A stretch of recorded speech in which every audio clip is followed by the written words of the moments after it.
Buena, boa noite, meus amigos. Então, cadeira de processos petroquímicos. Primeiramente, né, Raquel, quero pedir desculpas aí por semana passada, mas a disciplina ela foi postada para mim às 17h40 da tarde, então não tem como a gente se preparar para entrar às 19h. Daí veio a segunda surpresa, né? Essa disciplina, na realidade, quando vocês fazem a matrícula, inclusive eu coloquei o print, né, lá no próprio aula, que eu já vou compartilhar com vocês. Vocês, quando se matriculam, essa disciplina é das 20h36 até as 22 horas, ou seja, o tempo de TDE que vocês terão será antes da aula, digamos assim, né? Então, deixa eu ver onde é que eu coloquei o link. Eu acho que está dentro da sala de interação. Aqui. Está aqui dentro. Ali, ó. Então, é assim quando vocês se matriculam, né? Do dia 3/3 ao dia 27/3, das 20h36 até as 21h18, das 21h18 até as 22h. Então, eu não tenho essa informação, porque nós, né, Raquel, a gente só recebe esta informação, que é a disciplina, a turma, né? 63N, 64N, e daí, conversando com o Sidney, ele passou para nós, não, Maurício, é que tem disciplinas trimestrais que acontecem antes do horário dessa aula, e eu não sei se tem algum aluno nessa turma que está fazendo essa disciplina. Em virtude disso, daí a gente, opa, mas então vamos ter que fazer dentro do horário, né? Então, só para a gente apresentar aqui, né? Só um minutinho, deixa eu voltar aqui. Então, o nosso horário está bem explícito aqui, tá? Ó, o nosso horário, então, ó, nossa aula começa às 20h36 e encerra às 22h no formato síncrono, sendo o atendimento assíncrono das 19h às 20h36. Então, das 19h até as 20 horas é a Raquel que fica, né? Na realidade, ela não fica nessa sala que a gente está agora. Ela fica observando a sala de dúvidas, ela fica observando se vocês estão tendo problemas no TDE. Essa é a missão da Raquel, das 19h até as 20 horas. Daí, das 20 horas até as 20h36, o professor vai ficar monitorando vocês da mesma forma que a Raquel monitora. Daí, às 20h36, eu entro na sala, que é essa daqui que vocês estão. Complexo? Não, não é tão complexo assim. Fala, Raquel. Se tivermos as informações, né, é bem tranquilo. Isso mesmo. Pamela, tiramos a tua dúvida ou não? Não, senhor, é isso. E eu queria te dizer que sim, tem aluno matriculado. Eu estou matriculada na trimestral, só que a minha é na segunda parte do semestre, não é agora. É em Águas. Isso. Ela começa na metade do semestre para o final daí. Ela termina às 7h da noite, é por isso que a nossa cadeira é mais tarde. Ela começa às 17h e termina às 19h. Ela começa às 5h30 e vai até às 19h. É isso aí, que é o horário intermediário, né? A termodinâmica vai ser assim também, Raquel. E daí o que acontece? Tu precisa dar o tempo para o aluno fazer o TDE, né? Sim. Então, no caso de águas e termodinâmica, o horário é antes, né? Então, é das 17h até as 19h, daí das 19h, na realidade, o TDE dessa disciplina também vai ser antes, né? Porque às 19h começa o TDE 10. Sim. Bom, o aluno vai ter que se organizar, né? Porque tem que ver com a professora, Pamela, no trimestre que vem, qual é que vai ser o horário que vocês vão ter para realizar o TDE, né? Porque, se eu não me engano, essas cadeiras são tuas também, né, Raquel? Elas ainda não apareceram para mim, não. Não, sim, para mim também não. Sim, mas eu digo... São disciplinas que eu já... A tutoria eu acho que é tua, né? Provavelmente. Eu acho que, inclusive, era tu que ia dar, Maurício. Como é que tratamento de águas e efluentes não é tu, senhor? Ah, não, mas é que tem outros professores que manjam. Vocês acham que é só eu? Não, que é isso. Tem gente muito melhor Eu aí. acho que deveria ser tu. Eu fiz, inclusive, o curso de águas teu. Ué, como é que não vai ser tu que vai dar a cadeira? Tu fez o curso? Fiz. E daí, bom, agora tu vai poder comparar. Depois tu nos fala, então. Depois eu te falo se me ajudou na cadeira, se não serviu para nada, se eu sou uma zero esquerda em água. Exatamente. Depois eu te conto. Tá bom. Mas assim, pessoal, então é um prazer, tá? Mais uma vez peço desculpas aí por essa presepada aí que eu fiz aí, coloquei a Raquel no tumulto também, né, Raquel? Mas deu tudo certo.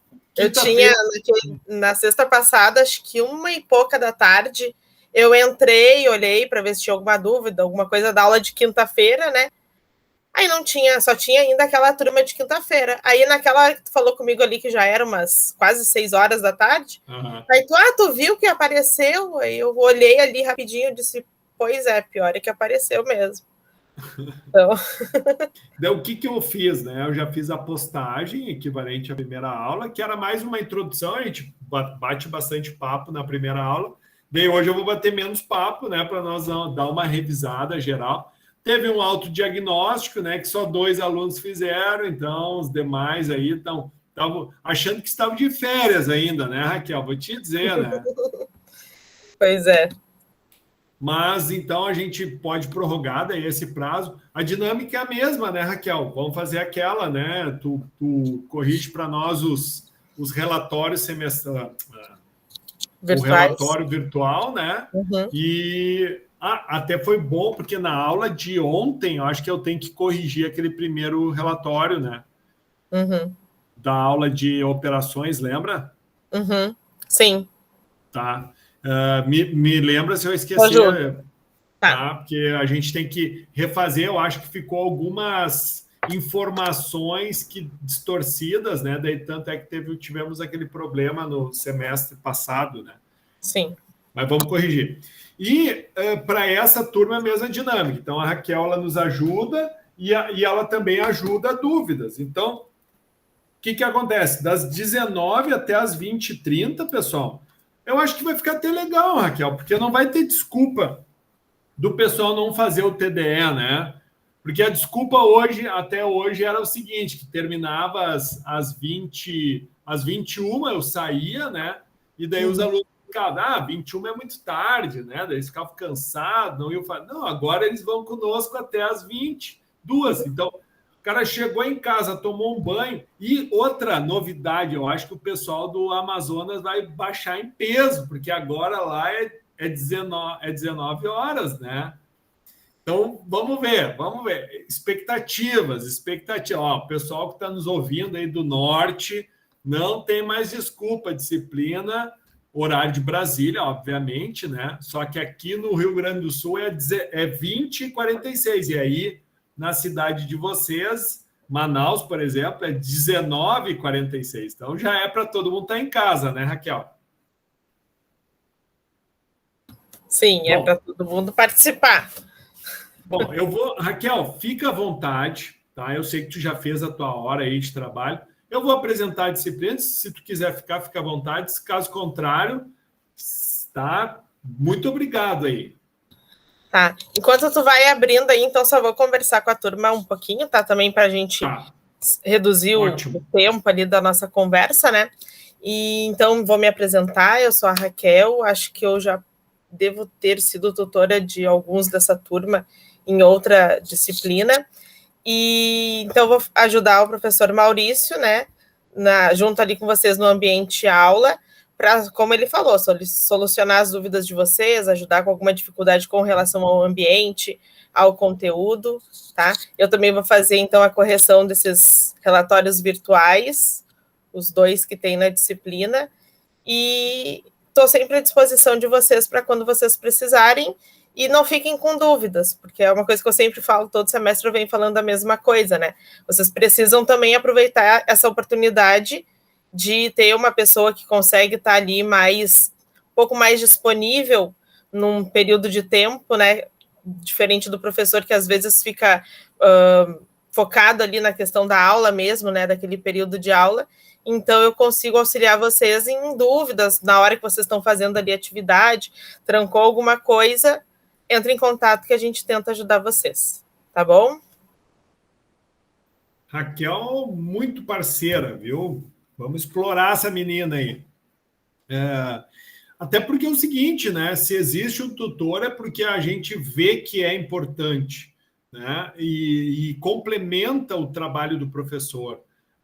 São 2 professores. Na realidade, a Raquel ela tem a mesma formação que eu, a Raquel ela tem a mesma competência que eu, só usaram esses nomezinhos, que o professor é aquele que vai apresentar a aula e a Raquel é aquela que vai ajudar vocês aí a entender melhor, né, quando ficam dúvidas. Mas é tudo a mesma coisa. São 2 professores para atender vocês, né? A gente só tem que usar essas nomenclaturas para poder organizar o trabalho, senão os 2 fazem a mesma coisa, né, Raquel? Verdade. Mas é isso aí, tá bom, gente? Então, contem sempre comigo. O professor ele vai mostrar ali algumas opções onde vocês vão poder entrar em contato e eu vou tentar diariamente entrar no ambiente para verificar se tem alguma questão, alguma dúvida que vocês queiram tirar, tá bom? Bom, então, continuando aqui, Raquel, fica à vontade, tá, minha amiga? Bom, aqui... tá ali. É que eu não te vi. Sim. Eu fiz sinalzinho e esqueci que tu não tá me vendo, verdade. Vamos lá, deixa eu me achar de novo. Bom, então, esse semestre nós organizamos bloco introdutório, o livro, né? Aula 1, aula 2 e, sequencialmente, aula 3, aula 4 e assim por diante, tá? No bloco introdutório, tudo que vocês precisarem está aqui. O plano, o link do calendário acadêmico, aqui as informações a respeito de como funciona, aqui o cronograma. Então, a aula que vem, a aula 18, já tem a primeira avaliação do trimestre, então prestem atenção, façam o TDE, estejam ligados, depois vai ter uma semipresencial valendo nota e assim por diante. Tem todas as informações disponíveis. Fechamos o primeiro trimestre no dia 29/4, fechamos o segundo trimestre no dia 24/6. Daí, lá para mais final de junho, né? Eu e a Raquel vamos começar a avisar vocês. Pessoal, vocês têm que fazer o agendamento da avaliação semestral, tá? E daí, fazer a avaliação semestral não tem data. Por quê? Porque isso é com agendamento. Provavelmente, vocês vão fazer na unidade mais próxima de vocês, né? O pessoal de Canoas vai fazer no campo, na Ubra, daí tem todo um agendamento, vocês vão chegar na hora, no local, né? Seguindo todos os protocolos, aí que cada vez está mais tranquilo. A gente já viu em Rio de Janeiro, já liberou máscara em ambiente, o não uso de máscara, né? Em ambiente aberto e fechado. São Paulo já está caminhando para ambiente aberto. Então, pessoal, acabou a desculpa, a gente tem que começar a encarar a sociedade, né? Pode falar. Não, o Pedro falou ali que Florianópolis também, acho que flexibilizou, né? Então não tem, né, pessoal? A gente vai tá aí dentro do campus, tem que estar, só que você tem que prestar atenção porque tem agendamento. E é aquilo, né? Se tu não faz a avaliação semestral, tu não tem direito à avaliação final. E a média é 7, como você já bem sabe. O link da sala de aula está aqui, ó. Então é só vocês cliquem aqui, ó, pá, ele leva direto você para dentro da sala de aula. Só cuidem, que nem aqui, ó, o professor está vendo que eu estou logado com a minha conta do Gmail. Então você tem que alterar para o Ubra, né? Para a rede Ubra, que é no caso de vocês, tá? Então é fundamental, por quê? Porque fica todos os registros dentro da universidade. E, bom, aqui é uma sala de apresentação, então o professor se apresenta, a Raquel vai se apresentar, vocês vão se apresentar, vão dizer quem vocês são, para que... Raquel, eu tive umas apresentações muito legais já esse semestre. Fiquei bem surpreso, o pessoal falando, né? Pessoal já formado, colocando, pessoal estudante, dizendo onde trabalha, umas apresentações bem legais. Então, espero o mesmo de vocês. E isso é um network, né? E outra, amanhã ou depois vocês estão precisando de um... estou precisando fazer um estágio, coloca ali, estou procurando estágio, né? Até, inclusive, né, Raquel, semana passada... Foi. Conseguiu divulgar lá na tua escola? Divulguei. Coloquei no grupo dos estagiários. Uhum. É isso aí. Então, assim, a gente pode estar usando esse espaço também para entender. Tem um aluno aqui que está com necessidade. Então, vamos lá. A gente ajuda dentro do possível, sempre objetivando. E outra, não gosto de escrever. Grava um videozinho, grava um áudio, se não gosta de imagem. Então, usem o espaço que está disponível. E tudo dentro do bloco introdutório tem a sala de dúvidas, que é onde a Raquel comentou, que eu já coloquei o primeiro aqui, horário de Brasília, a Raquel já veio aqui, aqui eu justifiquei o porquê. Olha, eu não estava nem de roupa adequada, estava de física nesse dia, né? Porque foi tudo em cima do laço, cara de apavorado ali. Foi no susto mesmo, mas deu tudo certo, graças a Deus.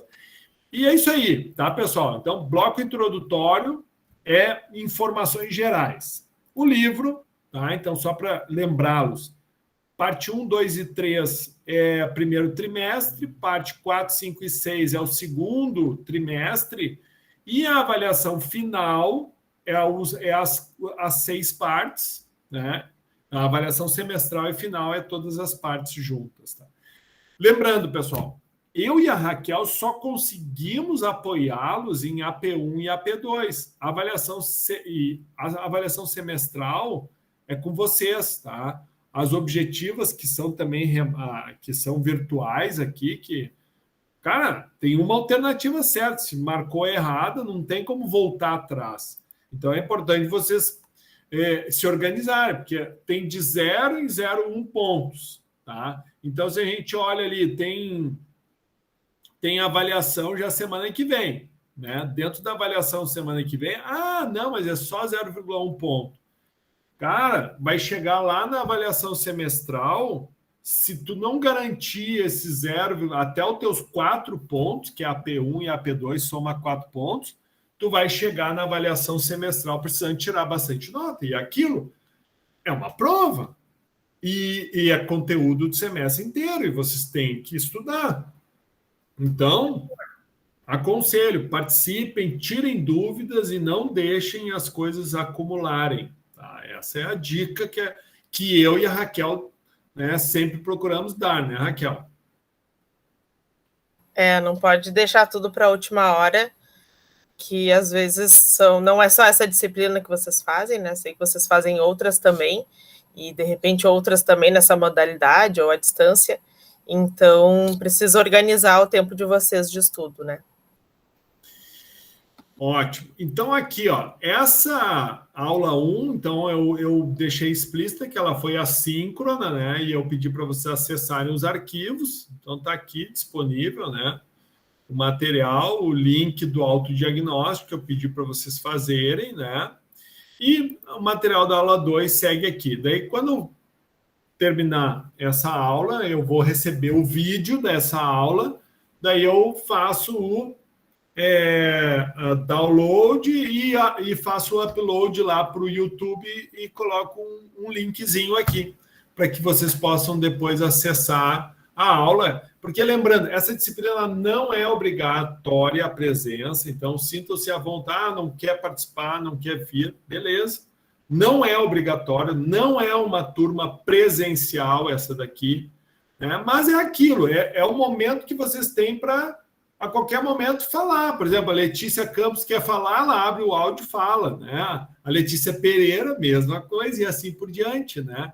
Por quê? Porque isso que é o bacana dessa disciplina. Vocês estão dentro de uma sala de aula virtual, totalmente. Tipo, ali, está ali nosso coordenador ali, nos acompanhando aqui, né? E ele pode participar se ele quiser também, ok? Não quero, só vim ver se estava tudo ok aqui e dar oi para Raquel. Contigo eu não quero papo. Tá bom. Olá, tudo bom? Assume aí, Raquel. Não, tá tudo certo em questão aos horários, Maurício, tirando a brincadeira. Tudo certo, a gente combinou, assim, da seguinte forma, vamos seguir conforme a matrícula, né? Tá. Então, o TDE vai ser antecipado, tipo, das 19 até... Pois não, pode falar. Não, tipo uma aula inversa, né? Isso, e eu acho que vai ficar bom, o pessoal não vai ter desculpa de não fazer o TDE, entendeu, Cid?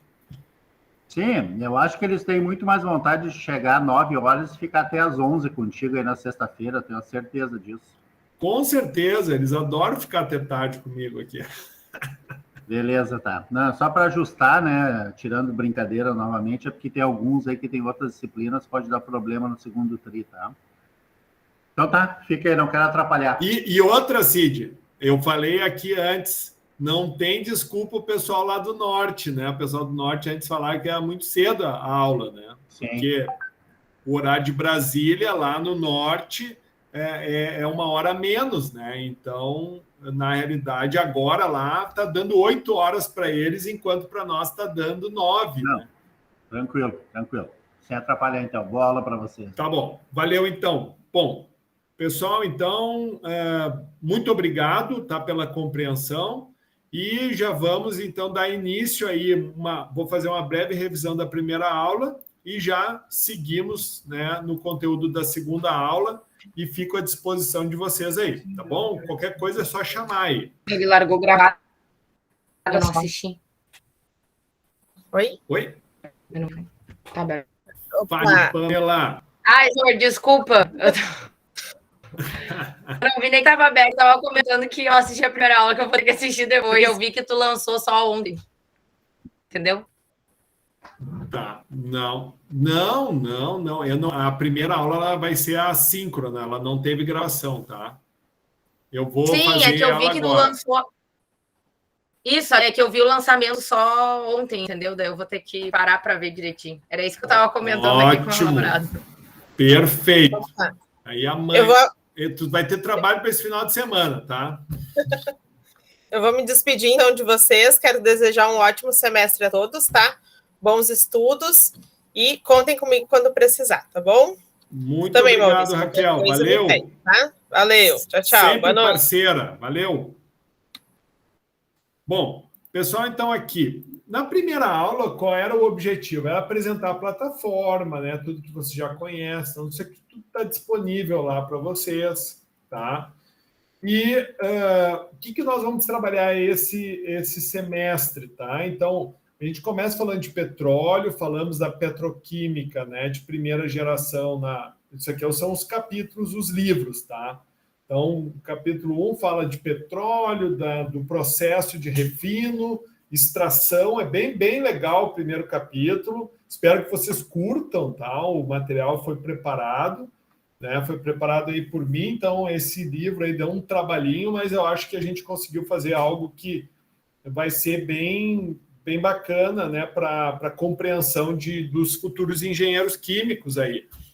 Daí aqui a gente entra no processo, procurando mostrar a indústria mesmo, falando sobre, né, as particularidades. Primeira e segunda geração. O 4, daí a gente começa a entrar dentro de polímeros, né? Então, a gente precisa... A base da petroquímica são os polímeros. Então, a gente começa suave nos polímeros, dando uma breve introdução, falando um pouco sobre os processos de polimerização e vamos engrossando o caldo no sentido de entender um pouco melhor as propriedades, a questão da estrutura molecular, né? E entender também que como que um polietileno, né, pode ter diferentes aplicações, né? Baixa densidade, alta densidade, ramificado. Não... Então, entender um pouco essa questão da cadeia, claro, tudo de uma forma bem, né, digamos assim, resumida, porque o assunto é muito complexo, né? Mas dando o subsídio mínimo para que vocês, quando forem encarar o mercado de trabalho, vocês estejam, né, minimamente instruídos.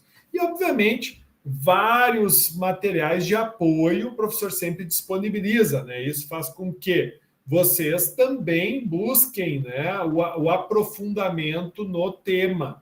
Tá? Então, não, obviamente que para as avaliações, o professor se baseia em cima do livro, mas eu dou mais conteúdo para vocês do que só o livro. Mas o livro é conteúdo mínimo, tá? E o a mais fica por conta de vocês.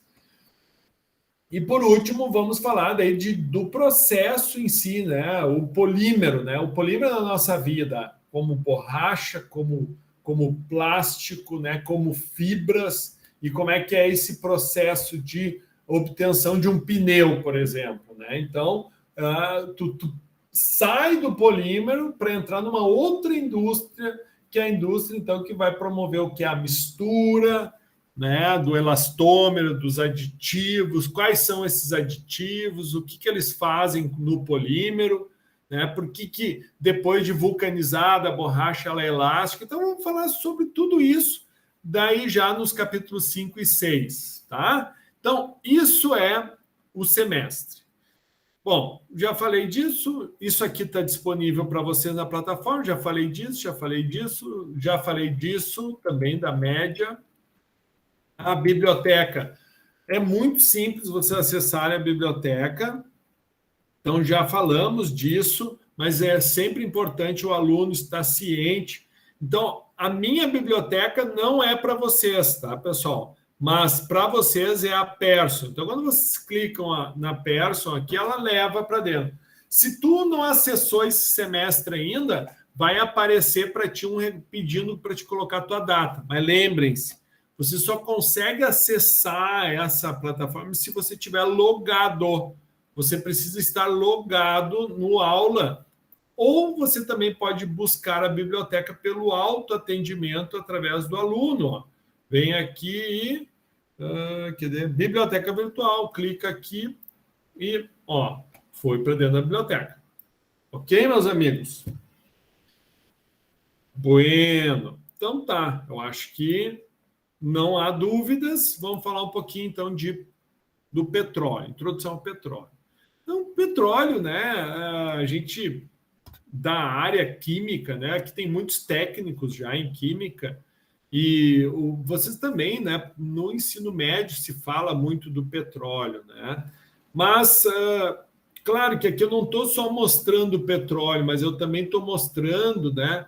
Que o metano, o gás natural, a própria carvão, tá? A hulha, são, digamos, compostos que estão na natureza, na forma de reservas naturais e são explorados para fins comerciais. E, obviamente, que essas reservas elas são finitas, né? A partir do momento que a gente começa a extrair o petróleo, extrair o carvão, extrair o gás, na nossa reserva ela vai reduzindo, né?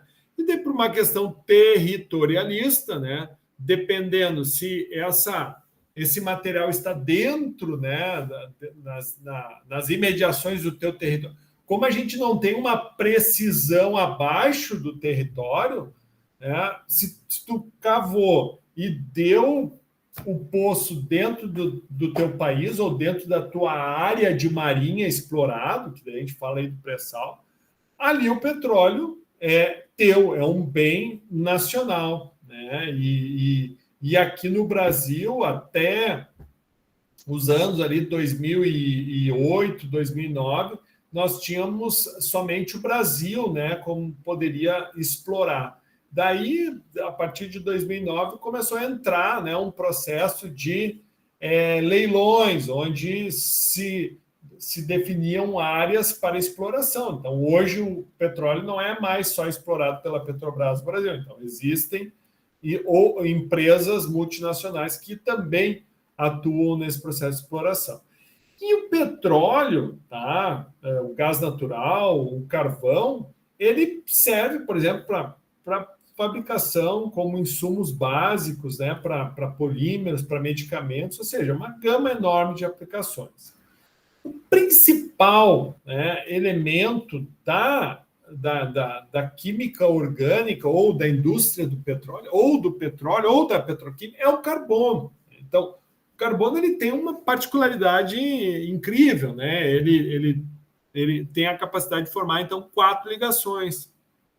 E essas ligações, normalmente, principalmente nos derivados petróleos, estão em forma de cadeia, né? Que pode ser linear, ramificada. Daí isso aqui vocês vão lembrando lá das cadeiras que vocês fizeram de química orgânica 1, ou, né, fizeram outras cadeiras aí que envolvem a química, que vocês falaram aí em algum momento, né, de como se dá essas ligações. E aqui essa figura é bem engraçadinha, né? Então, na realidade, o petróleo nada mais é do que um dinossauro sendo explorado, né? Onde os gases, né, que oriundos do seu processo, né, com o tempo, né, sob pressão, sob condições, digamos assim, muito extremas, então fazem com que matéria orgânica, né, passe por um processo de decomposição anaeróbica, né, produzindo, então, hidrocarbonetos de cadeia longa, né, dependendo também, porque a gente vai ver um pouco que, por exemplo, o petróleo que a gente explora no Brasil é um petróleo que tem um padrão de cadeias carbônicas, enquanto que a gente tem lá na Arábia Saudita é outro padrão, né? E daí a gente vai entender um pouco também, né, por que o Brasil não é autossuficiente em petróleo. Então, a gente vai falar um pouquinho sobre isso. Ou seja, o que a gente retira seria suficiente para nós atendermos as nossas refinarias. Porém, as refinarias elas têm particularidades, né? Elas são projetadas conforme o tipo de petróleo. Então, vamos falar sobre isso ao longo dessa disciplina. Aqui fala um pouco sobre como é que se dá, né, a formação de um combustível fóssil, né? Então, no caso do carvão, normalmente se dá por meio de pântanos, né, que passaram aí por um processo, então, de, né, soterramento, e essas plantas mortas, então, sob pressão, viraram carvão mineral. E já o petróleo, então, principalmente de petróleo e gás, principalmente de animais, né, animais que também, né, de alguma forma acabaram sendo soterrados e acabaram sendo, né, com o passar do tempo, eles acabaram, então, se tornando petróleo e gás, pelo um processo de decomposição anaeróbica desses seres aí, né, sob pressão. Então, aqui algumas definições, né? Petróleo, óleo da pedra, né? Então, é essencialmente carbono e hidrogênio. Por isso a gente fala hidrocarboneto, hidrogênio, carbono. Bom, agora sim. Então, assim, ó, só para vocês entenderem, né? O petróleo, ele leva essas nomenclaturas doce e azedo, porque, de fato, tá, ele era palatável. Então, em algum momento, né, o homem... No final desse material, vai dar alguns vídeos, alguns filmes para vocês que gostarem do tema assistirem, né? Então, mas quem nunca viu, né, um cara todo sujo de petróleo? Então, assim, as pessoas no processo de exploração do petróleo, os primeiros exploradores, eles acabavam, né, tendo um contato físico, né, muito, muito próximo com o petróleo, e acabava dando essa questão do ser palatável, tá? Então, a questão do doce e azedo é porque realmente ele tem sabor doce e sabor azedo. Não estou dizendo que vocês vão provar, tá? Mas o API, tá, é uma sigla utilizada para definir, tá? Para definir as características em termos de densidade do enxofre. Então, American Petroleum Institute. Então, por exemplo, quanto maior for o API, mais leve é o petróleo, né? Qual é a vantagem de um petróleo leve? Ele é mais rico nas frações mais leves, né? Mais rico em gasolina, mais rico em nafta, ou seja, ele tem uma característica diferente. No entanto, os que tiverem um API menor, esses, então, eles vão ter um maior teor de enxofre, né, pelo que a gente vê aqui, né, fazendo uma comparação. Claro que a gente depende muito da região, mas sim, petróleos médio a pesado, eles vão ter um teor maior, então, de enxofre, e automaticamente eles vão ter uma característica diferente. Então, aqui dá um exemplo, ó, que no Brasil, né, por exemplo, ó, na Fazenda Belém, nós temos um petróleo com um API de 12,7, tá? Que é considerado um petróleo pesado, porém, né, em Urucu nós temos um petróleo, digamos ali, ó, leve, com 48,5, né? E a densidade média do óleo cru é de 25,1 API, ou seja, apresenta-se como um óleo intermediário tendendo a pesado. Então, essa é a característica média, né, do petróleo que a gente tem aqui no Brasil, mas é aquilo, dependendo da região, vai ser diferente as características dele. Então, aqui mais ou menos estabelece essa relação, né? Então, assim, a parafina normal, ramificada, olefinas, naftênico, aromático, que são as características, né, dos hidrocarbonetos e principalmente das frações presentes no petróleo, mostram o seguinte, né? Então, a gasolina ela é rica em quê? Em parafinas ramificadas, né? Então, é boa essa composição de hidrocarboneto nela, né? Olefinas é boa, naftênicos é médio e aromáticos é sensacional. Então, quanto mais aromáticos, digamos assim, na gasolina, melhor vai ser a performance dela para o fim que é utilizável, né? Já o diesel, né, é ruim, por exemplo, a presença de aromático, porque o tipo de combustão do motor é diferente, né? O ciclo de combustão do motor a gasolina é diferente do ciclo de combustão do motor a diesel.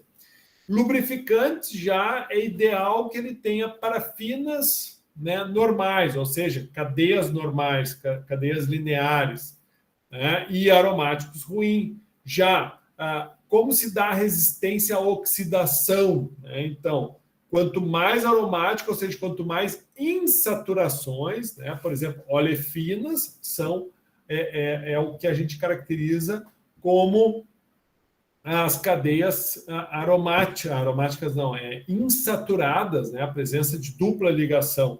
Então, as olefinas, no caso, né, por terem muitas insaturações, acabam, né, sofrendo o processo de oxidação mais facilmente, né, porque daí o oxigênio entra bem na ligação dupla. Enquanto parafinas, né, o naftênico já, né, tem uma boa estabilidade à oxidação, ou seja, eles não só porque são cadeias que são saturadas. Bom, tem aquela pergunta que eu falei. Então, tem um material para vocês clicarem e acessarem, bem bacana, que fala exatamente sobre isso, né? O Brasil é autossuficiente em petróleo, né? Por que ainda importa o recurso? Então, se a gente for contabilizar quanto de barril de petróleo a gente extrai por dia do solo e quanto que as nossas refinarias consomem, a gente chega à seguinte contabilidade. Opa, mas a gente extrai mais do que consome. Mas o que acontece? As nossas refinarias são tudo refinarias antigas, da década de 70, da década de 80, 60. Então, nesta época, as refinarias, quando a gente compra o projeto, nós compramos conforme o tipo de petróleo que ela vai receber. Então, 90% das refinarias do Brasil são preparadas para receber petróleo leve, petróleo do Oriente Médio, petróleo da Venezuela, ou seja, petróleos que têm essa característica com API mais alto. Agora, o que recentemente a Refap aqui em Canoas passou? Ela passou por um processo de ampliação. O que era essa ampliação? Era uma unidade de craqueamento que foi instalado ali, com qual intuito? fazer com que aumentasse o percentual de petróleo pesado na refinaria. Então, claro, não estou dizendo que as refinarias do Brasil não usam o nosso petróleo. Sim, mas usam em pequeno percentual. O que tu faz blends, né? Então, tu mistura um no outro e bota esse dentro do processo de destilação, pressão atmosférica, depois destilação a vácuo e assim por diante. E no caso, né, dessa reforma que ela passou, permitiu que aumentasse, então, esse percentual aí, tá? E aqui alguns trechos aí sobre essa entrevista, né? Aqui fala, ó, exatamente isso, ó, o volume refinado e a capacidade do refino. Então, a gente vê todas as unidades aqui, ó, e um dado interessante, ó, a Rio Grandense, né? A gente vai ver que a primeira refinaria do Brasil ela foi instalada aqui no Rio Grande do Sul, né? A gente vai ver ela na aula 2. Tá? Então, aqui está todas as refinarias, e daí a capacidade de refino e o volume refinado. Né? Então, a gente tem aqui, por exemplo, a Refap, aqui, ó, ela tem uma capacidade de... aqui é volume em 1.000 barris por dia, tá? Então, ela tem uma capacidade de 220,1 barril por dia, só que ela está processando 138, né? Então, está processando menos do que o... E aqui fala dos blends, tá? Que eu já falei para vocês. Tá? Bom, e qual é o caminho do petróleo no Rio Grande do Sul? Então, assim, eu acabei adaptando, falando mais da região que eu mais conheço. Né? Claro, eu gostaria de conhecer, de estudar melhor também, aprender e mostrar o caminho do petróleo, né? Em São Paulo, no Rio de Janeiro, né? Lá em Camaçari, mas eu acabei, então, trazendo um exemplo aqui do caminho do petróleo no Rio Grande do Sul. Então, a gente tem aqui os terminais marítimos lá em Tramandaí, né? Então, esse aqui recebe os navios que ficam ancorados aqui na costa do litoral norte do Rio Grande do Sul, e daí, daqui, esse petróleo, então, segue por tubulação até Osório, né? Até Osório, e de Osório, né, segue até Canoas, e uma parte, né, do nafta vai, então, até a Refap. Então, aqui mostra mais ou menos o percurso, então, ó, caminho aí através do Google Earth. Então, a gente tem aqui, né, o TEDUT, daí tem uma fotinho, isso aí está disponível no site da Petrobras. Uma outra fotinho ali, o pessoal da Refap, e uma terceira fotinho lá do Polo Petroquímico do Rio Grande do Sul.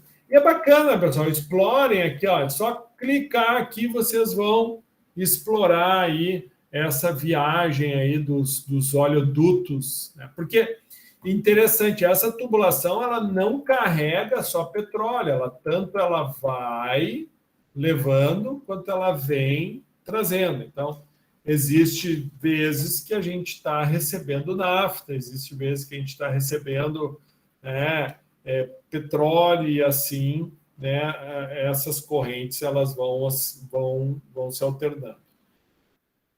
Bom, obviamente, né, que o petróleo, ele quando derrama no oceano, né, antigamente era muito comum. Pessoal, eu sou um pouquinho velho, tá?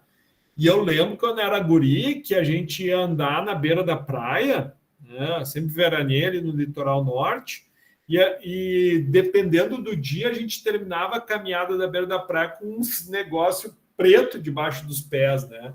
Ou seja, a gente pisava, né?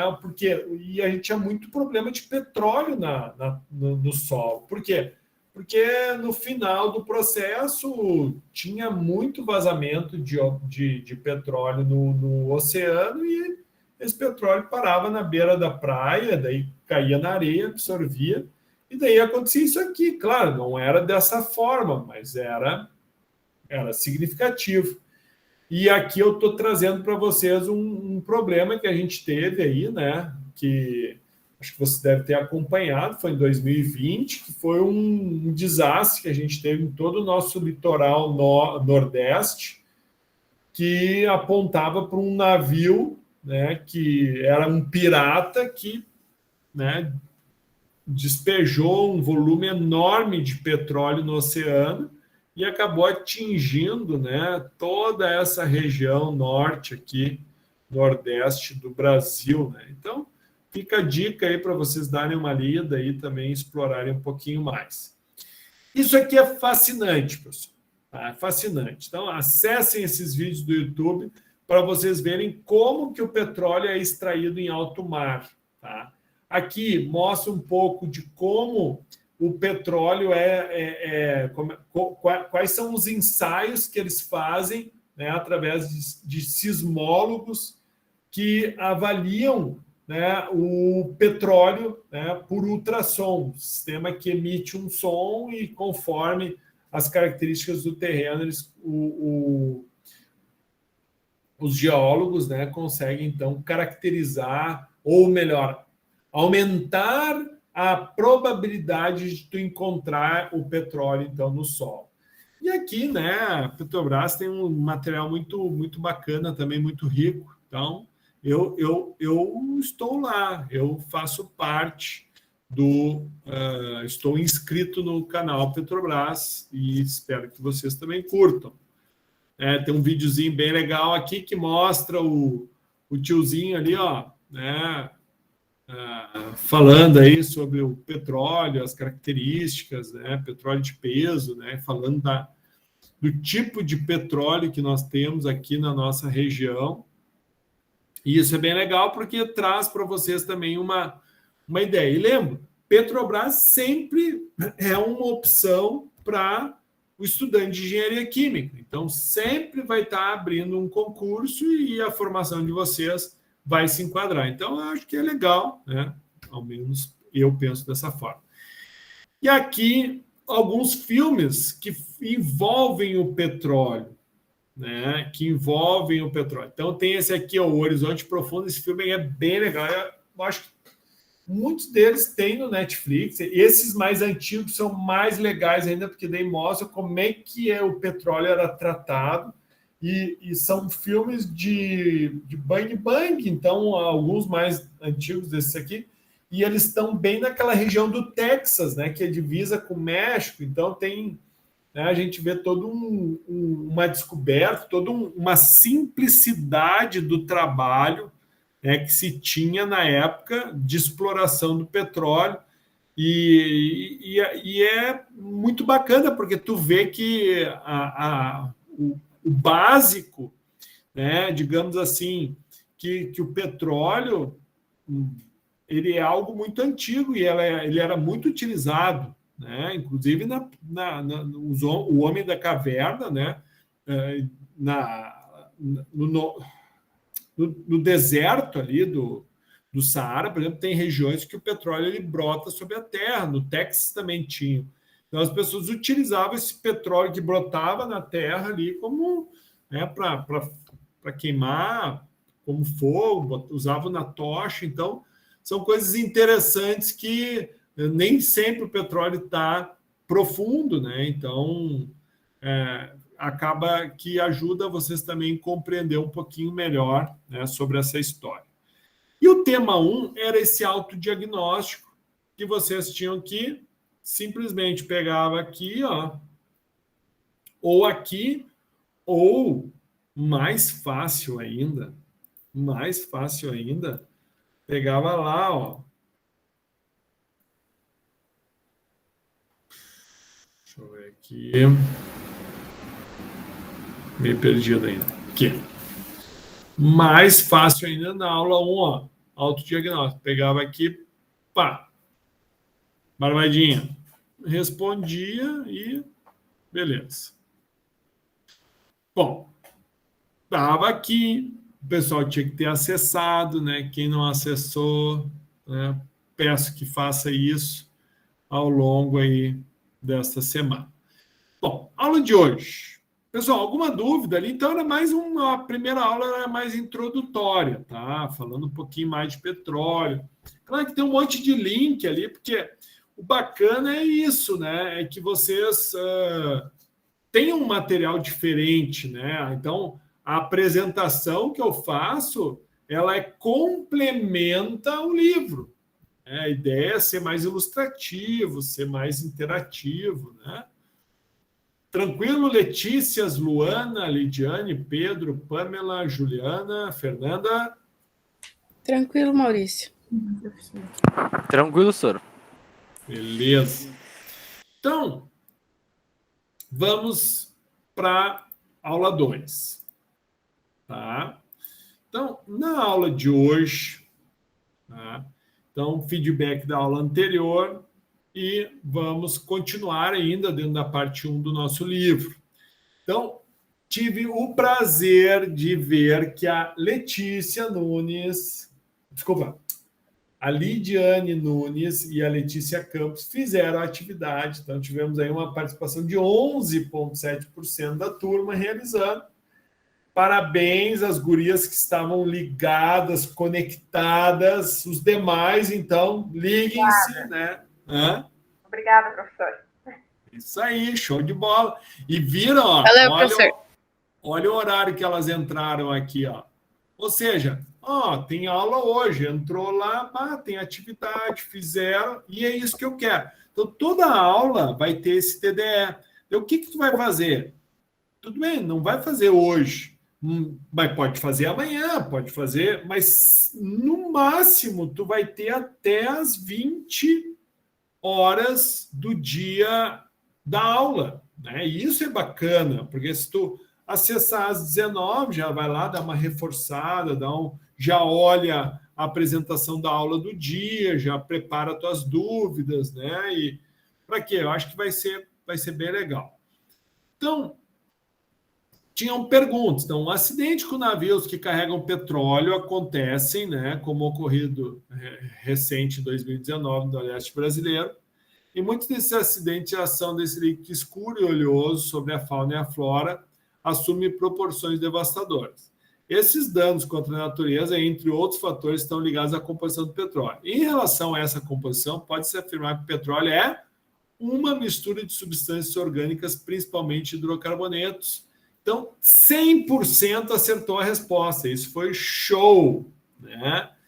Bom, essa segunda questão, ela trazia, né, numerações e você tinha que somar a numeração correta. Considere as afirmações sobre petróleo e seus derivados e identifique as respostas corretas. Então, o petróleo formou-se há milhões de anos quando animais e vegetais marinhos foram soterrados submetidos à ação do tempo de micro-organismos de calor e de pressão elevada. Certo.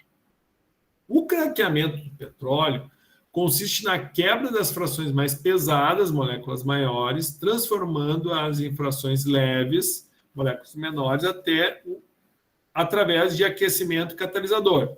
Correto também. Então, 1 e 2 está certo. Os alcanos, além de combustíveis, são matérias-primas para milhares de compostos orgânicos através da indústria petroquímica. Correto? Que é alcano? Bom, pessoal, alcano, hidrocarboneto de cadeia saturada.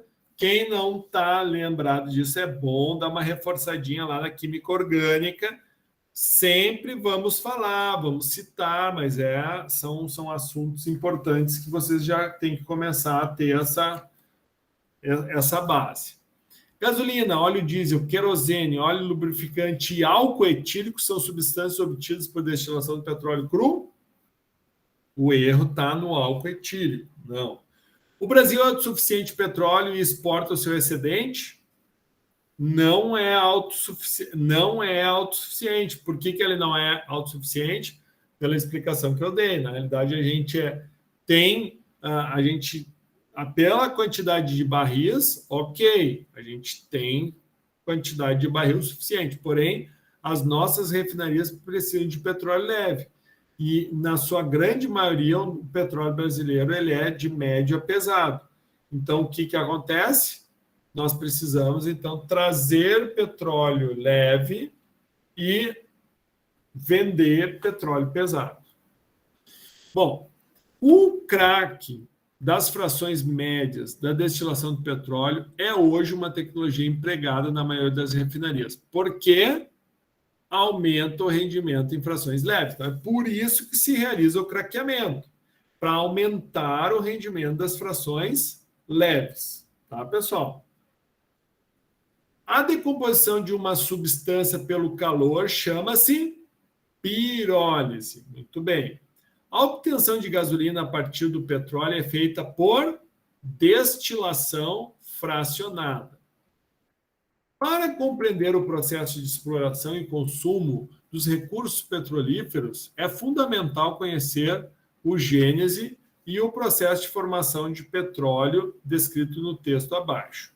O petróleo é um combustível fóssil, originado provavelmente do resto de vida aquática acumulado no fundo dos oceanos primitivos e recoberto por sedimentos. O tempo e a pressão do sedimento sobre o material depositado no fundo do mar transformaram esses restos em massa viscosa de coloração negra, denominado jazidas de petróleo.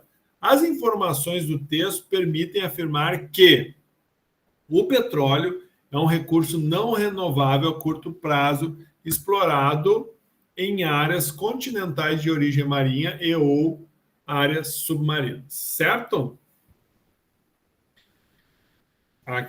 Essa está errada. O petróleo é um recurso energético renovável a curto prazo. Errado. Bom, a Idade da Pedra chegou ao fim, não porque faltassem pedras. A Era do Petróleo chegará igualmente ao fim, mas não por falta de petróleo. Então, isso quem disse é o Sheikh Yamani, né, que é o ex-ministro do petróleo da Arábia Saudita.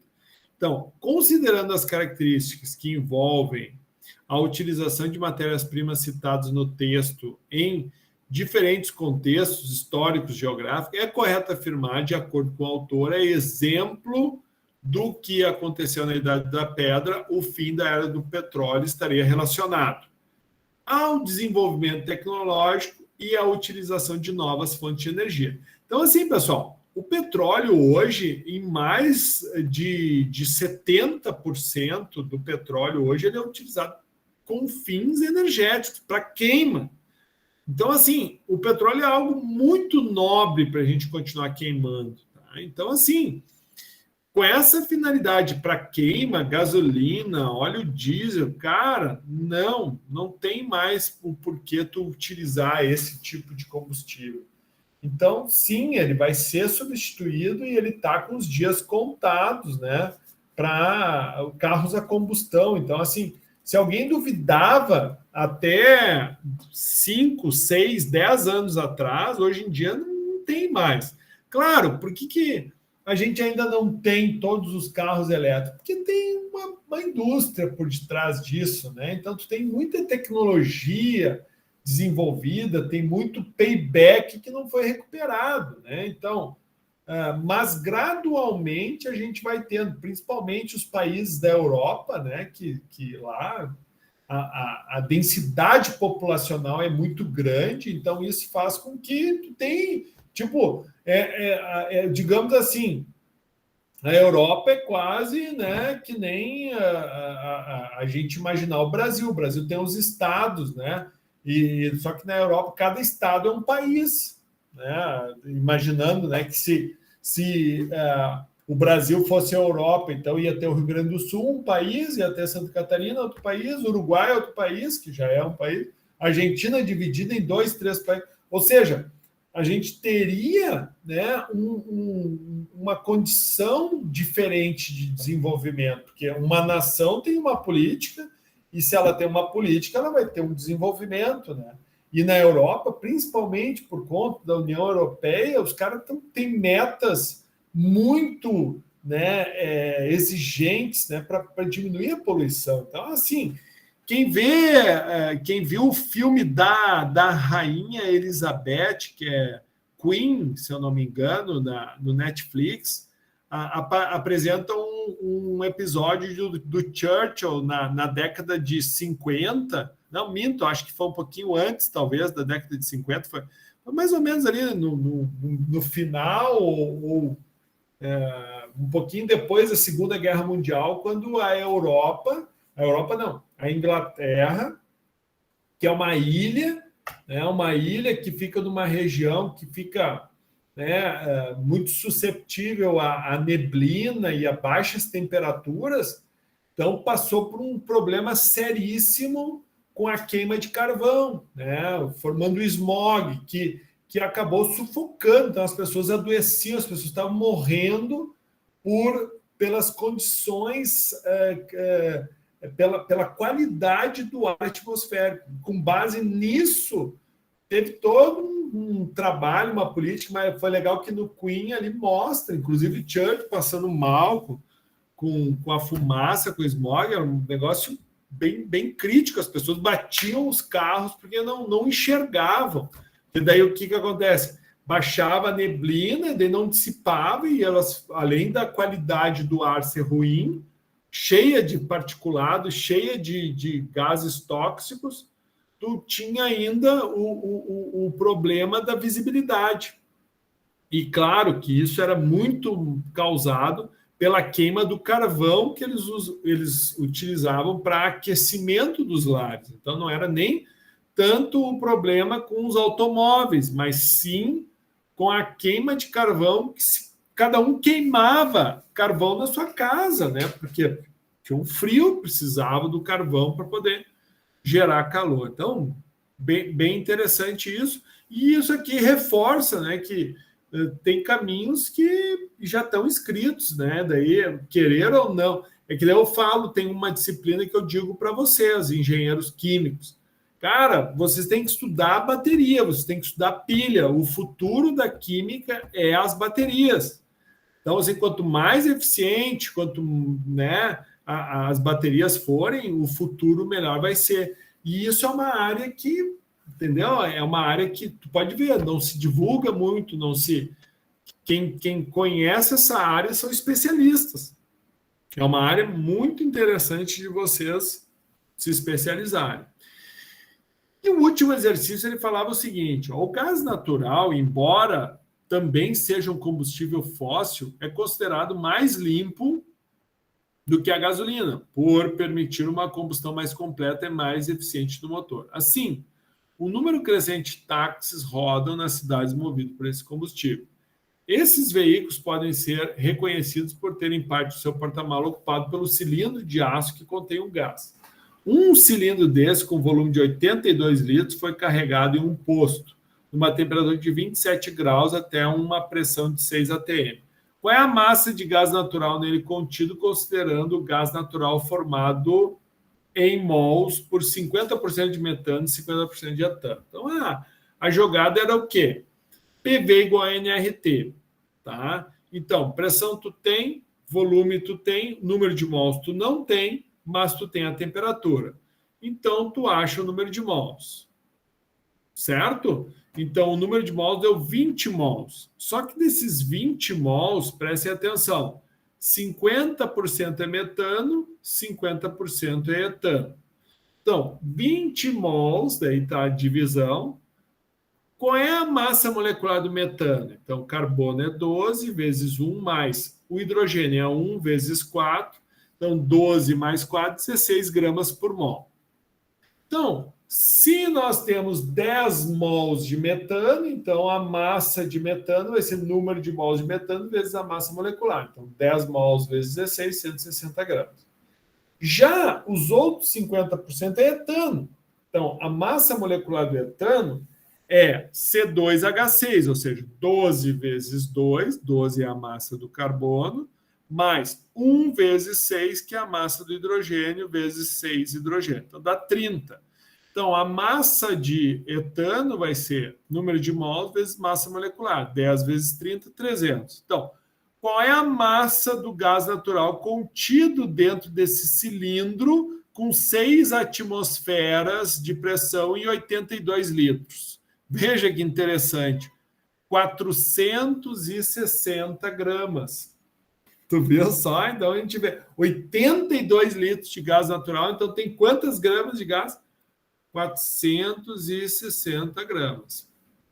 Bueno, aqui mostra um pouquinho, né, como é que se dá o processo, então, de combustão, né, que, só para ilustrar, né, que tu vai usar o oxigênio, que vai queimar e vai liberar, então, CO2, mais água e outros gases como nitrogênio. Por quê? Porque o ar, 20% é oxigênio, certo? Então, aqui é só para justificar, né, por que o gás natural, ele tem uma queima melhor, porque a gasolina tem uma cadeia, né, de C8, são carbonos ligados, né, na forma ramificada ou linear, que é uma mistura de hidrocarbonetos. A gasolina não é uma substância pura, tá, pessoal? Então, diferente do que acontece lá na petroquímica, tu consegue purificar os hidrocarbonetos, tu consegue obter frações muito puras de um hidrocarboneto, tá? Porém, a nível de refinaria, não. A nível de refinaria, o que nós temos? Nós temos ali a gasolina, é um blend, é uma mistura de o diesel igual, o gás, o próprio gás GLP, né? O gás de que é feito petróleo também, e assim por diante. Bom, agora, dentro do conteúdo, então, né, da nossa disciplina da segunda aula. Então, onde está o petróleo? Então, o petróleo, portanto, será encontrado nas rochas chamadas reservatórios. Assim chamados, pois apresentam porosidade e interconectividade. Isso é uma coisa interessante, tá? Porque assim, pessoal, o petróleo, ele está dentro de uma rocha. Só que essa rocha ela é porosa. Então, quem é que não já ouviu falar em arenito, né? Não é uma rocha basáltica, ela não teria essa característica. Então, é uma rocha que, por exemplo, as mulheres usam, é muito comum a gente ver que elas compram uma pedra, que é uma pedra porosa, que elas usam para tirar os garrão do pé, né? Que é aquela pele mais grosseira do pé. Então, aquela pedra porosa ali é um exemplo de uma pedra que pode absorver ou pode conter petróleo. Sendo sua composição de arenito ou calcarenito, classificado então como rocha sedimentar. Então, é uma rocha, né, lá, quem fez com Paulão lá, ou quem passou pelas disciplinas já de mineralogia, né? Então, as rochas sedimentares, né? As rochas mais jovens, diferente das basálticas, né? Que são rochas, né, vulcânicas. Então, mas também podem estar em reservatórios naturais, fraturados de folhelos e alguns carbonatos, tá? Bom, então como é que tu localiza isso? Então, esse prognóstico é feito pelo geólogo ou um geofísico, né, que através de métodos geológicos identifica a bacia e, com base nisso, né, verifica as condições ideais do acúmulo de petróleo, né, e com base nisso, então, propõe a exploração. Mas o estudo, né, então, é baseado em técnicas geológicas que indicam o ponto, seja no solo ou no mar, para o processo de perfuração. Como extrair? Então, uma vez estando o petróleo no subsolo, sua produção ou extração se dá em diferentes técnicas, né? E obviamente, diferentes complexidades, tudo dependendo de como está esse reservatório. Tá? Então, assim, essa parte aqui, pessoal, eu trouxe, tá? Porque ela é extremamente complexa, mas é uma leitura que é muito válida, porque aqui a gente vai entender o passo a passo de como se dá uma perfuração.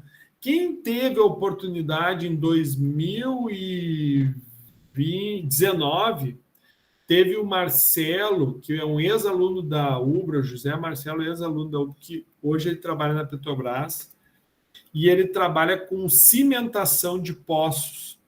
Então, qual é a meta dele? É desenvolver formulações de cimento para promover a cimentação do poço de petróleo. Por quê? Porque um processo de perfuração de poço passa por várias camadas, inclusive camadas de água subterrânea, muitas vezes potável. E tu não pode simplesmente furar o negócio e fazer com que o que está embaixo venha para o meio e o que está no meio vá para baixo. Tu não pode promover essas misturas. Então, tu tem que ir, digamos, acimentando e protegendo para que tu fique somente com uma perfuração. Então, vamos fazer essa leitura. Antes da efetiva produção, primeiro ocorre a perfuração, realizada através de uma sonda onde a rocha é perfurada por uma broca existente na extremidade de uma coluna de perfuração. Então, quem não entende nada, já viu uma furadeira, né? Agora, tu imagina uma furadeira gigante. É uma broca. Então, uma broca que vai furando o solo mesmo, pessoal. Vai ali, ó, vai girando e vai botando terra para fora. A qual consiste basicamente de comandos, tubos de parede espessa e tubos de perfuração, que são os tubos de parede fina. Então, os fragmentos da rocha são removidos continuamente através de um fluido de perfuração ou lama. Então, o que acontece? À medida que essa broca ela vai descendo, quando ela começa a pegar rocha, essa broca ela começa a aquecer. Então, e o que acontece? Aquela sujeira toda, aquela areia, tu não vai ter uma rosca sem fim que vai até lá em cima. A gente está falando de perfurações de quilômetros de profundidade, né? Então, mais de 1.000 metros, né? 200 metros de perfuração. Imaginem, pessoal, é muito. Então, tu tem que fazer o quê? Tu tem que injetar água, e a água, ao mesmo tempo que ela vai refrigerar a broca, ela também vai trazer os sedimentos para cima. E, obviamente, que vai vir uma água misturada com lama, vai vir uma água misturada com uma porrada de sedimentos, que, obviamente, vai ter que ser tratada essa água, né? E os sedimentos vão ter que ser classificados como perigosos ou não, classe 1, classe 2, por exemplo, uma NBR 10004. Então, é uma área extremamente complexa.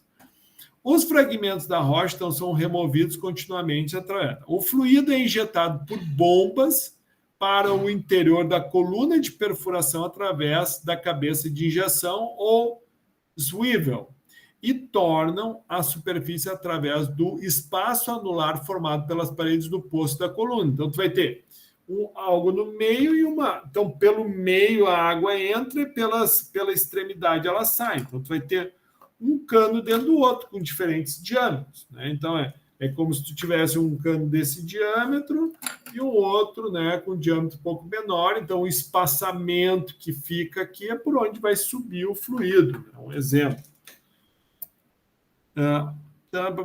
Então, ao atingir determinada profundidade, a coluna de perfuração é retirada do poço e uma coluna de revestimento de aço de diâmetro inferior ao da broca é descida no poço, então, porque é para te dar a estruturação. O anular entre os tubos de revestimento e as paredes do poço é cimentado com a finalidade de isolar a rocha atravessadas, permitindo, então, o avanço da perfuração com segurança. Então, o que acontece? Tu começa com um tubo de um diâmetro ali, sei lá, vou chutar, tá? Mas um diâmetro aí de 1 metro, e à medida que tu vai descendo esse diâmetro, tá, ele vai diminuindo, até tu chegar a uma capacidade X. Por quê? Porque aos poucos tu vai tendo que ir sedimentando, né? Tu não tem... Como tu entrou com um cano de diâmetro de 1 metro. Quando tu tira esse de 1 metro para fazer a cimentação, tu vai ter que entrar com um de diâmetro menor para poder continuar, e assim sucessivamente. Após a operação de cimentação, a coluna de perfuração é novamente descida no poço, tendo na sua extremidade uma nova broca de diâmetro menor do que a do revestimento para o prosseguimento da perfuração. Partindo destas sequências de informações, percebe-se que o processo de perfuração envolve diversas fases e diferentes diâmetros de broca. Na figura 2, vista diferentes acessos e pontos de perfuração para a produção de petróleo. Aqui é um exemplo, né? Então, tem gás. E esse videozinho aqui é show. Ó. Então, assistam, que ele é ilustrativo de como que se faz uma perfuração, por exemplo. Outro vídeo de perfuração aqui mostra diferentes pontos de captação. Tá? Bom, uma vez, então, chegou no poço, começa a trazer o petróleo para cima, né? Tu vai, então, para o processo de produção, que eles falam produção. O que é a produção? No finalizado o poço, inicia-se a produção através do mecanismo de extração. Daí, como é que tu vai fazer essa extração do petróleo? Claro que, dependendo das vezes, o petróleo está pressurizado, né?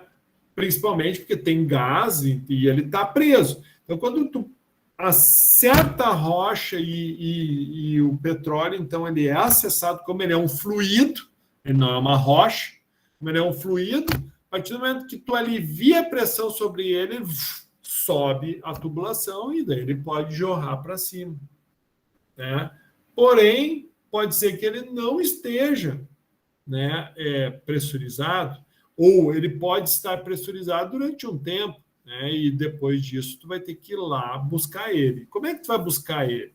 Então, tem várias formas de produzir. Pode ser usando um gás em solução, usando capa de gás, em fluxo com água, ou seja, pode meter a água, e a água, como é mais densa, ela tem que ficar embaixo, puxa o petróleo. Mas tudo, né, combinação, a segregação gravitacional, né, e isso tudo, então, consiste em diferentes técnicas para a retirada do petróleo de rocha reservatório. A produção consiste da necessidade de outro material para encher o espaço poroso ocupado pelo óleo. Então, é isso que tu faz. Tu vai lá, joga um outro fluido, seja gás, seja água, o que for, e ao mesmo tempo que tu coloca ele lá embaixo, ele ocupa o espaço do petróleo e o petróleo, então, sobe. Essa descompressão causada pela expansão do fluido contido no reservatório e contração do volume poroso ou deslocamento de um fluido por outro. Então, essas são as duas formas. Ou é descompressão, ou é por deslocamento de um fluido por outro. E, obviamente, né, quando tu faz isso, quando esse petróleo chega à superfície, tu vai precisar realizar um tratamento primário. O que consiste do tratamento primário? Né? A separação do óleo, gás e água com as impurezas em suspensão. Pode ser sedimento de rocha, pode ser presença de sal. O que eles chamam pré-sal aqui no Brasil? Porque tem uma camada de sal, né, antes de tu explorar. Então, na hora que tu está retirando esse petróleo, pode ser que venha com essa contaminação. Gases, né? Tratamento ou condicionamento de hidrocarbonetos para que possa ser transferido às refinarias. E, por último, o tratamento da água para reinjeção ou descarte. Então, aqui tem um exemplo. Então, vários poços sendo explorados, né, eles vêm, então, o manifold recebe todo o volume de petróleo e passa, então, por uma primeira separação, onde nós vamos ter o quê? Os gases, né, de baixa pressão, média e alta pressão, e a água. Essa água, então, ela vai ser tratada, pode voltar para prosseguir a exploração, ou ela pode ser descartada, né, ou reinjetada. Então, ela é descartada ou reinjetada. Já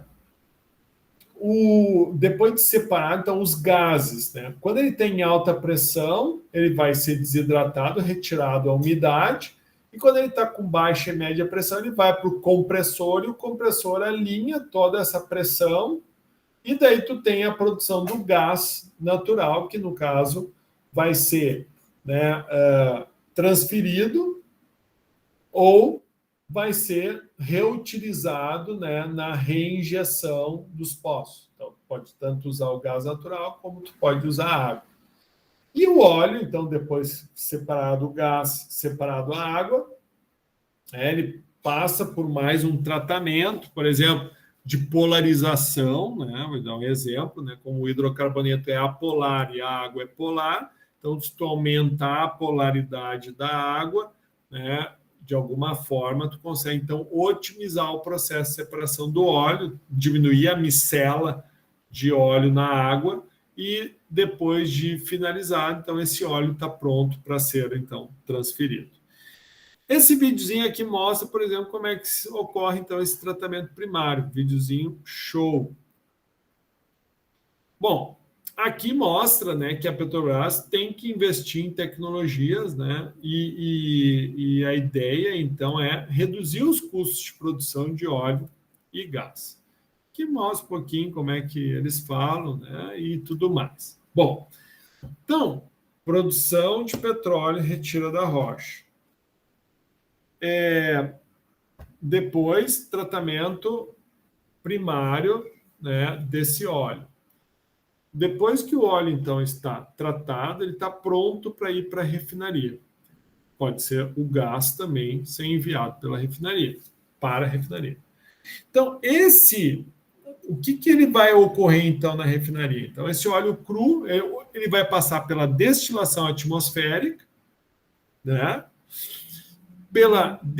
Daí, saiu da destilação atmosférica as frações, né? Parte delas já vai estar como produto final e outra parte, então, vai para uma destilação a vácuo, onde é extraído, né, das frações mais pesadas, frações mais leves. E aquele material extremamente pesado, né, que ainda, né, digamos assim, pode ser explorado, ele passa, então, por um craqueamento térmico ou catalítico, onde o objetivo, então, é aumentar o rendimento das frações leves. Então, primeira destilação atmosférica, tu já vai tirar o gás natural, vai tirar ali gás liquefeito do petróleo, já tira gasolina, já tira diesel, tira uma parte do nafta da destilação e vai ter as frações mais pesadas. Essa mais pesada, então, vai para a destilação a vácuo para tirar mais frações nobres. E essa mais pesada, mesmo da destilação a vácuo, então, ela vai para um craqueamento para aumentar, então, esse rendimento. E aqui, então, mostra os principais produtos que você já mais ou menos conhece, tá? E aqui mostra as faixas de temperatura, então, só que está em Faraday aqui, certo? Bom, aqui mostra aqui, por último, ó, bem bacana, a primeira refinaria do Brasil que fica lá em Rio Grande. Então, se alguém tiver a oportunidade de visitar Rio Grande, ó, você vê, Pelotas, daí, ó, de Pelotas, tu vem de Pelotas, quem vai na Rio Grande aqui, acessa a Pelotas aqui, ó. Aqui é quem vai lá para o Uruguai, lá para divisa, que ali, como é que é essa divisa aqui do Uruguai? Me fugiu o nome.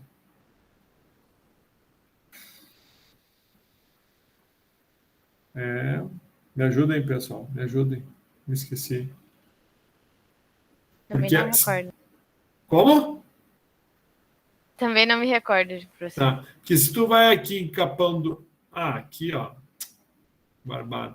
Se tu vai reto aqui, ó, tu vai para uma fronteira. Chuí, lembrei.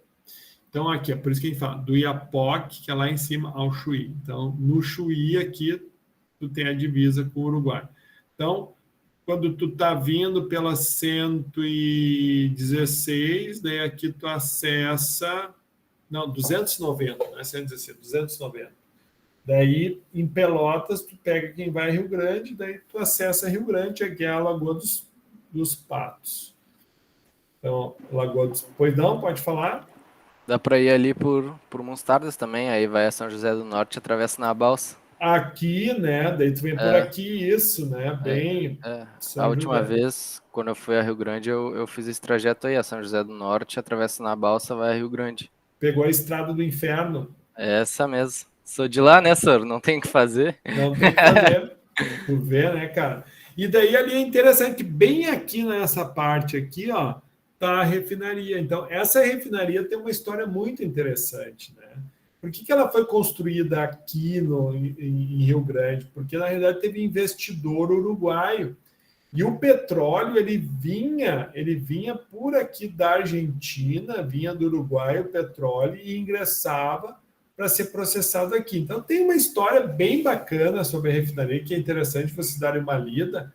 E essa, então, é uma refinaria que funciona até hoje, né? Claro, hoje ela era da Ipiranga, então a primeira refinaria do Brasil não era Petrobras, daí que vem nos anos 50 o petróleo é nosso com Getúlio Vargas, né? E a partir disso que daí surgiu a Petrobras e tudo mais, mas a primeira refinaria era Ipiranga, né? E depois, aqui está a refinaria propriamente dita, né? Com as colunas.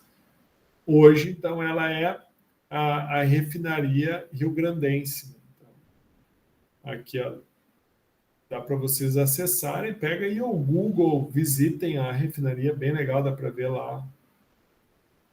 Em resumo, né, os produtos obtidos em uma refinaria vão ser produtos acabados combustíveis, produtos acabados não combustíveis e intermediários da indústria química.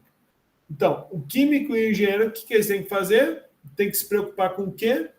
Com processos voltados à separação, conversão, tratamento ou processos auxiliares. Então, finalizem a leitura da parte 1 e tem um artigo para vocês lerem, uma sala de interação para vocês fazerem uma sinopse de 500 caracteres, tá? E era isso, meus amigos. Parei 3 minutos, passei da hora. Puxa, ninguém me avisou. Tudo certo. Desculpa, foi bastante coisa hoje, né? Mas eu acho que foi absorvível, né? Tranquilo, né, pessoal? Eu não sei para os outros colegas, mas para mim é tipo uma revisão geral, assim, os conceitos básicos. É isso aí, esse é o intuito. Vou parar a gravação aqui.